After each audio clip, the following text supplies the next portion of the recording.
Hello everyone, welcome back to my channel once again. Now I'm starting a new series on the subject income tax. Income tax is a subject which is not just important for the students of commerce as a theoretical subject to study in their graduation, but also for everyone, be it a businessman, be it a science student, because everyone has to excel in life, everyone has to opt for some career. It can be a job, it can be a business. So you need to learn the nitty-gritties of the subject income tax. From today onwards, I'll be covering each and every single concept of income tax.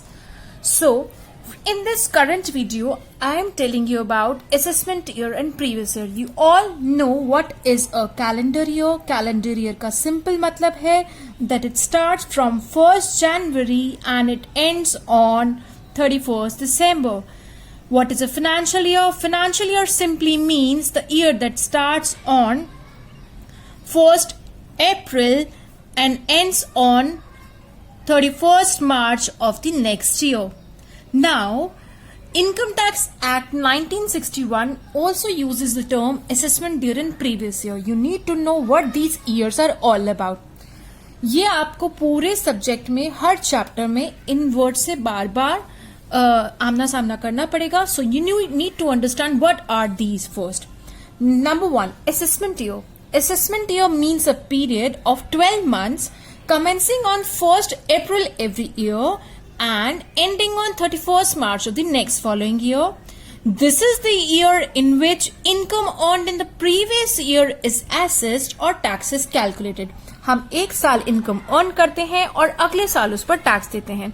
जिस साल हमने income earn करी, मैं अभी उसकी बात नहीं कर रही हूँ, लेकिन जिस साल इनकम अर्न करी उस इनकम पर जब अगले साल टैक्स देंगे, उस अगले साल को असेसमेंट ईयर कहा जाता है. ये वो 12 महीने का समय है जो 1 अप्रैल से शुरू होता है, अगले साल की 31 मार्च तक जाता है. और इस साल के अंदर जो पिछले साल income earn in the previous year, जो पिछले साल इनकम कमाई थी, उस पर टैक्स कैलकुलेट किया जाता है, उसे एसेस किया जाता है. तो प्रीवियस ईयर क्या होता है? प्रीवियस ईयर वो फाइनेंशियल ईयर है जो कि 1 अप्रैल से 31 मार्च तक होता है. ये असेसमेंट ईयर से जस्ट पहले वाला होता है. ये वो साल है जिस साल इनकम हम अर्न करते हैं, जिसको अगले साल एसेस किया जाएगा, जिसके ऊपर टैक्स कैलकुलेट किया जाएगा. तो basically in nutshell I can say that previous year में हम इनकम अर्न करते हैं और असेसमेंट ईयर पर हम उसमें उस इनकम को इवैल्यूएट करते हैं और उस पर टैक्स देते हैं.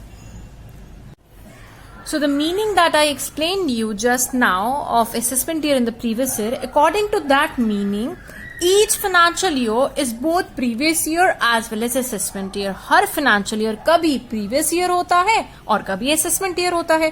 For example, financial year 2020-21 की बात करें, it is the previous year that will be assessed during 2021 to 22. 20-21 साल जो है ये previous year माना जाएगा उस इनकम के लिए जिसको 21-22 में एसेस किया जाएगा, जिस पे टैक्स कैलकुलेट होगा. और यही 20-21 का भी असेसमेंट ईयर भी था उस इनकम के लिए जो हमने 19-20 में 19-20 मतलब इससे एक साल पहले हमने अर्न करी थी. तो लेट्स सी फ्यू एग्जांपल. अगर मैं बात करती हूं 2021-22, दिस इज असेसमेंट ईयर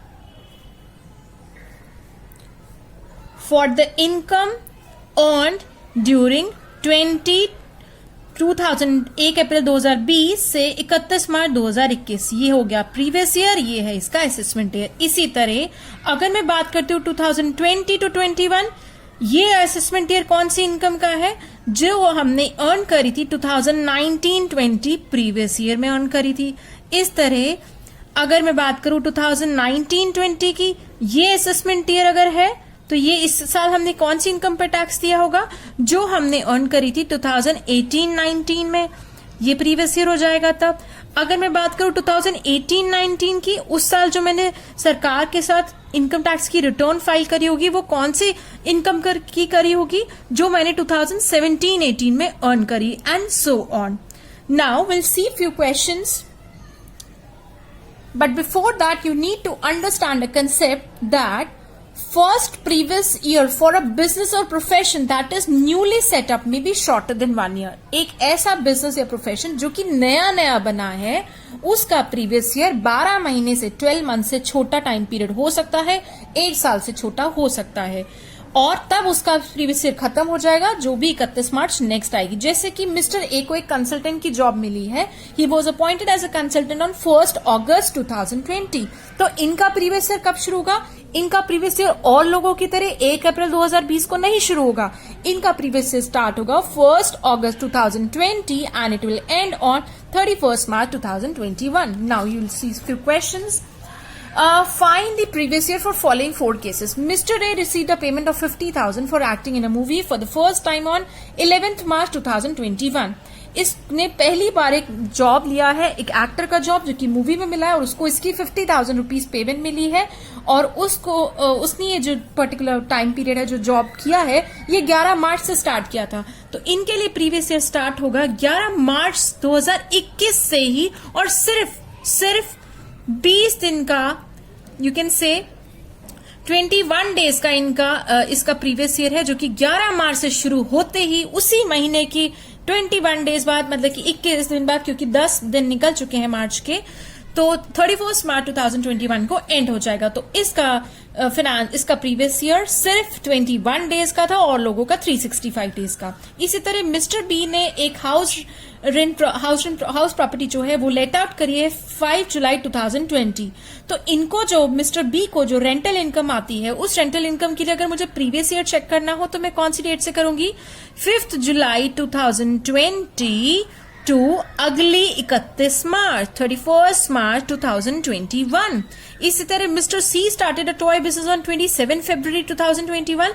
तो इसने अभी शुरू किया ना, और 31 मार्च आते इसका प्रीवियस ईयर खत्म भी हो गया. तो 27 फरवरी 2021 को मिस्टर सी का प्रीवियस ईयर शुरू होता है और 31 मार्च 2021 को खत्म भी हो जाता है. मिस्टर डी ने एक नई जॉब स्टार्ट करी है 31 जून 2020 को. तो उसका प्रीवियस ईयर क्या होगा? इसका प्रीवियस ईयर 31 जून से ही शुरू होगा, 1 अप्रैल से नहीं. तो जून से शुरू होकर ये खत्म हो जाएगा 31 मार्च 2021.